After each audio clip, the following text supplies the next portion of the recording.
Hi friends, Telugu boys triple అందరికీ today ఏంటంటే pasta చేస్తున్నాను. ఇది ముందుగా బాయిల్ చేసి ఇగో వేడి నీళ్ళలోని సాల్ట్ కొంచెం నూనె వేసి ఇది కొంచెం బాయిల్ చేశాను. మరి మెత్తగా చేసుకోకూడదు, మామూలుగా చేసుకోవాలి. తర్వాత దీన్ని తీసి పక్కన పెట్టుకొని కొంచెం ఆయిల్ వేసి కలుపుకొని పక్కన పెట్టుకున్నాను. పొడి పొడి ఆడుతుంది ఇలాగా. నెక్స్ట్ దీనికి ప్రిపరేషన్ ఏంటంటే స్ప్రింగ్ ఆనియన్స్, క్యారెట్ తురుము, టమాటా, క్యాబేజ్, పచ్చిమిర్చి, ఆనియన్స్, క్యాప్సికము, నెక్స్ట్ కొత్తిమీర, వెల్లుల్లిపాయలు, గార్లిక్ చిన్న చిన్న పీస్ కట్ చేసుకున్నాను. నెక్స్ట్ అల్లం వెల్లుల్లి పేస్ట్. దీని ప్రిపరేషన్ చేసుకున్నాము.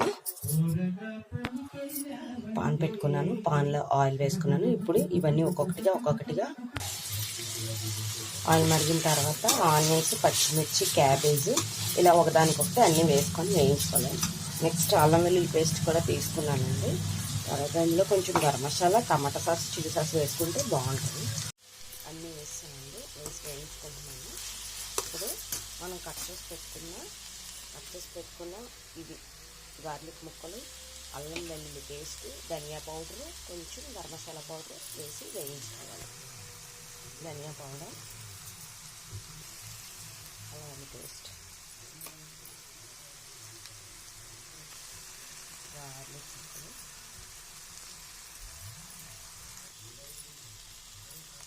కొంచెం గరం మసాలా పౌడర్,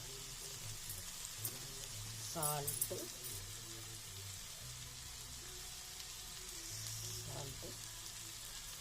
కొంచెం షుగరు, కొంచెం కారము,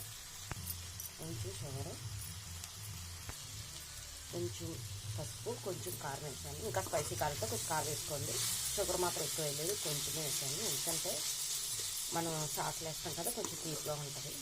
కావాల్సిన వాళ్ళు సోయా సాస్ వేసుకోవచ్చు. నేనైతే సోయా సాస్ వేయట్లేదండి. ఇప్పుడు ఈ పాస్తా ఇందులో వేసుకుంటానండి. ఓకే,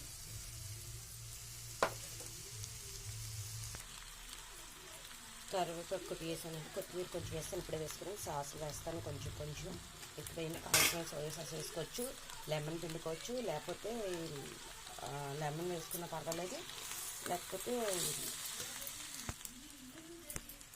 లెమన్ అయినా వేసుకోవచ్చు. లేదంటే ఇక నేను కొంచెం చిల్లీ సాస్ వేస్తున్నానండి. లెమన్ అయినా వేసుకోవచ్చు, లేకపోతే వెనిగర్ అయినా వేసుకోవచ్చు. నేను ఆ రెండు వేయట్లేదండి, ఎందుకంటే స్పైసీ కావాలనుకున్న వాళ్ళకి.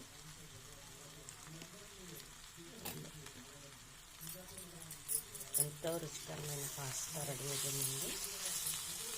టేస్టీగా ఉంటుంది పిల్లలకి.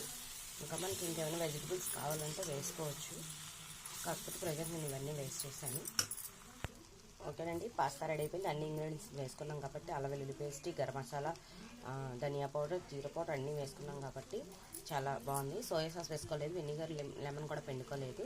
మా ఊళ్ళో ఆనియన్స్ కూడా పైన వేసుకోరు, మామూలుగా తినేస్తారు. అందుకే ఆనియన్స్ కూడా నేను కట్ చేయలేదు. దీన్ని ఇప్పుడు ప్లేట్లో సర్వ్ చేసి పెట్టేస్తానండి. ఓకే, మీకు నచ్చినట్లయితే ప్లీజ్ కామెంట్స్ పెట్టండి, సబ్స్క్రైబ్ చేయండి, షేర్ చేయండి, లైక్ చేయండి.